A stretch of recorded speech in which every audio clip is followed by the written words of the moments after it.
Mga higala, kumusta? Napunta ni ato ang tulumanon panglantaw sa kagabion. Hindot kayo, no? Mingaw lagi kayo Facebook ron. Mingaw kayo Facebook, wala ko'y kalantogi. Hindot mo gutong na ako'y kalantogi, at least malingaw ko ba? Ganiha, gipahigayon ang ikaupat nga suna ni Presidente Ferdinand Bongbong Marcos.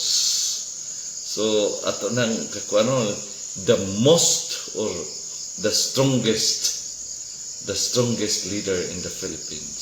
Mean sila weak leader. Ang ilang ingog weak leader, the most strongest man hinoon. Mingaw kayo, wala na ko'y kalantugi. Gahapon sa gabi, daghang kay kong kalantugi, bahin ni Torre o ni Basti. Karon, gasuna si President Marcos, nagtuo ko daghan ko kalantugi. Mingaw man, sige, tingali, pangkapoy ng ako ang mga kalantugi. Hulat-hulat lang tag natay kalantugi, no? Kaya, nindot man po ning ma-exercise ta, ang lantugi. So this evening, we will be discussing about Voice of the People, akong komentary on SONA 2025. Atong hisgutan ang SONA ni President Bongbong Marcos, kaganiya. Pero sa dili pa nato sugdan ang ato ang lantugi karon bahin sa SONA, ato sang i-shout out ang atong mga likers, no? Natay duha ka likers ato ang live kagabi si Igsoong Eduardo Interina o si Mr. Johnny D. Samonte. So, daghang kayong salamat sa inyong pag-like, katong gusto mag-like or mag-comment sa ato ang gihisgutan din sa ato ang panglantaw sa kagabion.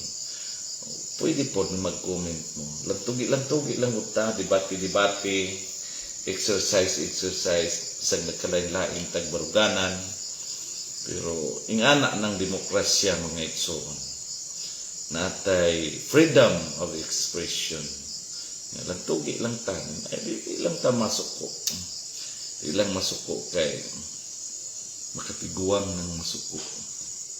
So, panglantaw sa kagabion episode Voice of the People, a commentary on SONA 2025. Mayong kagabhion sa tanan, labi na sa nagtanaw nato karon. Nag-appear na ba na sa tong wala nag-appear pero naanay nagtanaw.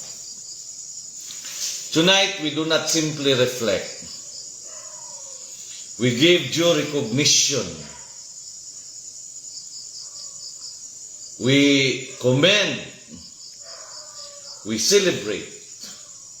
And we magnify the progress this administration has achieved. Today, July 28, 2025, President Ferdinand Bongbong Marcos Jr. delivered a historic fourth State of the Nation address. And for many, it was not just a speech.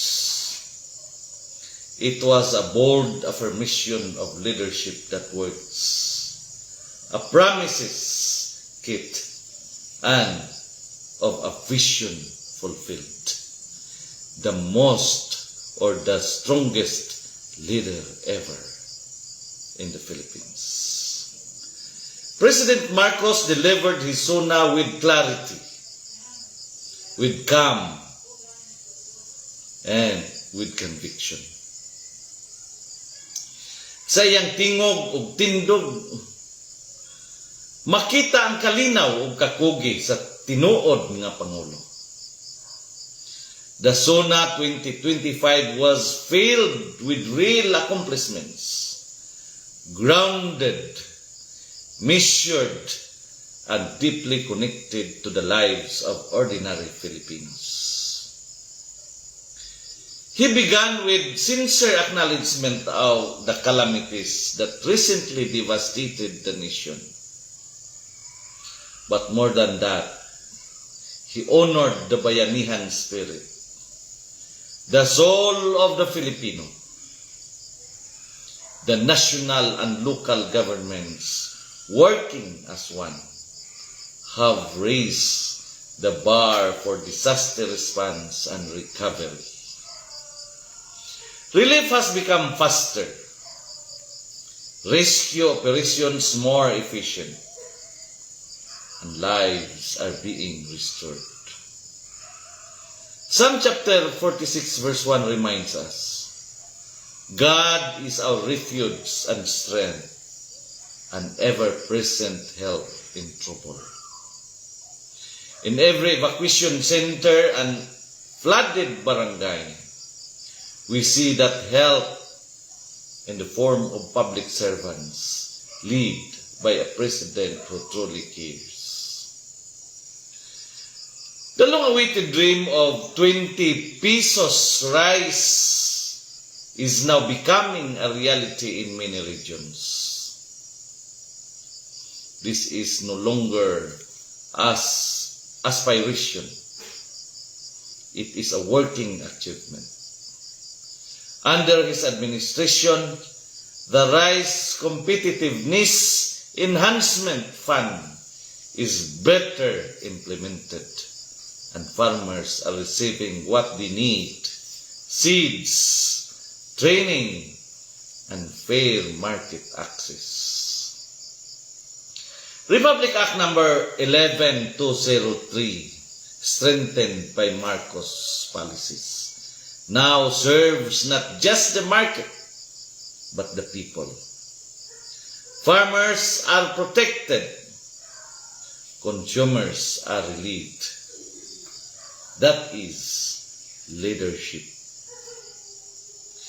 The President's report of 22,000 new classrooms and the goal of 400,000 before 2028 is nothing short of remarkable. Education, often promised but seldom delivered, is now being built brick by brick, book by book. Programs like the Yakap Caravan are addressing deeper issues like student mental health, nutrition, and digital gaps. As enshrined in Article 14, Section 1 of our Constitution, the state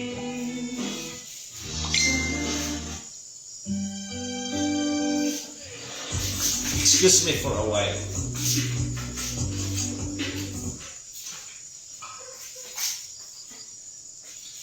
The state shall protect and promote the right of all citizens to quality education at all levels. President Marcos has taken this not as a legal clause, but a moral obligation. The loans of 1 billion for 300 child development and Bulilit centers reflects a deep understanding of how the future must be shaped by caring for our children today. These are not just structure. They are sanctuaries of growth, play, and peace. Proverbs chapter 22 verse 6 says, "Train up a child in the way he should go, and when he is old, he will not depart from it." With such investments, the nation is training up a generation of confident, cared for children. From Siquijor to General Santos infrastructure is no longer Metro Manila centric. The Mindanao transport connectivity improvement is a clear sign that no island is forgotten, no province left behind. Through Build Better More, the Philippines is being built stronger, faster, and more equitably. Connectivity is power, and President Marcos is empowering regions to rise. One of the boldest moments of the SONA was the President's firm stand against economic saboteurs. Under Republic Act number 10845, he declared that no one will be spared. The law is now a shield for the poor, not a sword for the powerful. Proverbs 29 chapter 4 tells us, by justice a king gives a country stability. Stability is what we now see, and it is built upon accountability. While others judge the issue, this administration began confronting it. Measure to regulate online gambling and underway to protect families, safeguard our youth, and restore ethical standards in digital finance and gaming. This is the kind of governance that acts, not just reacts. President Marcos has drawn the line for our territorial rights. The West Philippine Sea will not be surrendered.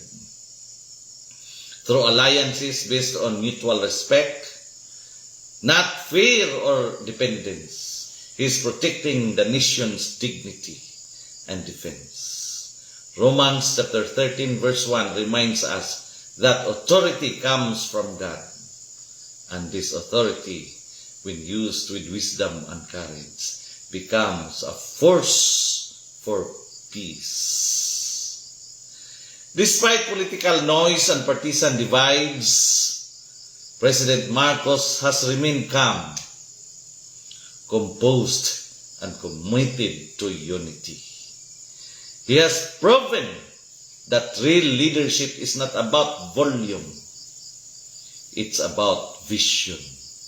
Not about spectacle, but service. Under his guidance, governors, lawmakers, and civil society are finding common ground. Because unity is not uniformity, it is harmony in action.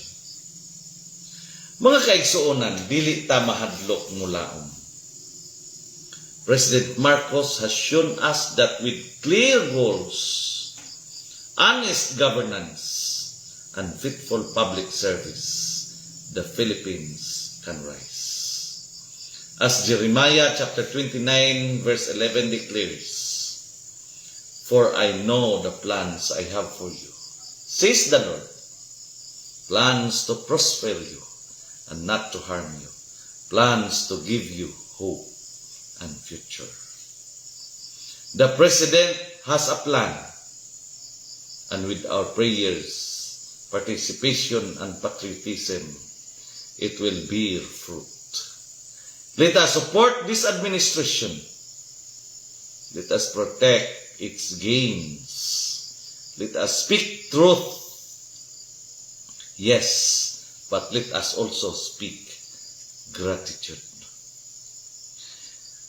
Padayon Pilipinas, padayon President Marcos, padayon sa pagserbisyo nga matinud-anon ug malungtaron. Kini ang panglantaw sa kagabhion diin ang kahayag sa kamatuoran, mudan-ag bisan pa sa kangitngit. Kini inyong igsuon, higala ug alagad, Jeremias Labajo Tubigon, magpahinumdom kaninyo nga sa atong pagpangandoy og matarong nga katilingban, ang kamatuoran gayud ang atong sugat. Ug sa kangitngit sa kasaysayan, ang tinud-anay nga pamunuan ang labing hayag nga paglaom. Daghang kayong salamat sa inyong pagtan-aw ug pagpaminaw. Ang Dios magapanalangin ug magapanalangin ug magapanalangin kanatong tanan. Maayong gabi.